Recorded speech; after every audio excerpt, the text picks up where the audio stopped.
There are so many jackals and other animals in the forest, but there will be only one lion. Tamil সিনেমার superstar Thalapathy বিজয় রাজনৈতিক মাঠেও বিজয় আইনে দেখাইয়ে দিয়েছে যে হে রাজনৈতিক মাঠেও সুপারস্টার। আর এইদিকে আমাগো বাংলাদেশের সোনার ছেলেরাও কম যায় না, হেরাও রাজনৈতিক মাঠে একদম বাম্পার ফলন দিয়ে দিছে। ভোটার যারা আছে এই মানুষগুলো চেহারা দিকে তাকান।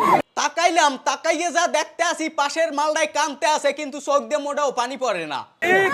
আমরা এই মানুষের পাশে দাঁড়াতে চাই। জয় বাংলা, জয় বঙ্গবন্ধু। মগো দেশে বঙ্গবন্ধুর সৈনিক হুদা নায়ক না, নায়িকারাও কম যায় না, নায়িকারাও সমান তালে উগেই যাইতে আছে। জয় বাংলা, জয় বঙ্গবন্ধু।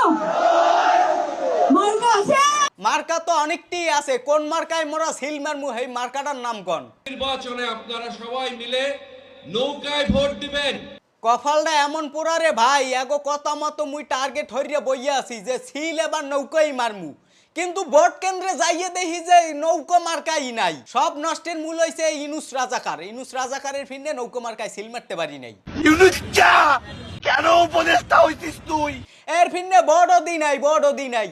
নৌকা মার্কায় সিল না মারতে পাইরা জয় বাংলা কইয়া লাথি মারছি বেলোডে। জয় বাংলা, জয় বঙ্গবন্ধু, জয় হোক শেখ হাসিনা। শেখ হাসিনা আসবে, সোনার ছেলেরা হাসবে। এইসব সোনার ছেলে গো এখন আর টিভির পর্দায় দেখি না।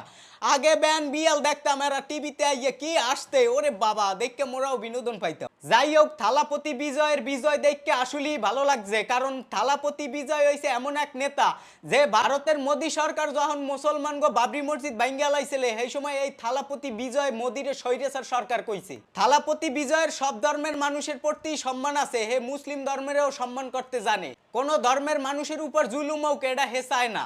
আর এত অল্প সময়ে হে ভারতে এত জনপ্রিয়তা পাওয়ারও একটা কারণ আছে। আমরা জানেন যে হে তামিল মুভিতে বিশাল এক স্টার। এই তামিল মুভি দিয়া হের যে ইনকাম সোর্স, এর বড় একটা অংশ সে সামাজিক কাজে ব্যয় করে। মানে আমি চিন্তা করছেন যে নিজের ইনকাম করা কষ্টের টাকা দিয়েও হে সামাজিক কাজ করিয়ে গেছে। আর আমাগো দেশের সোনার ছেলেরা নেতা হইলি হেরা নিজেকে টাহাই দিয়ে দেশের মানুষের সেবা করবে তো দূরের কথা, দেশের মানুষের টাহাই দিয়ে বিদেশে বেগম পাড়া করে।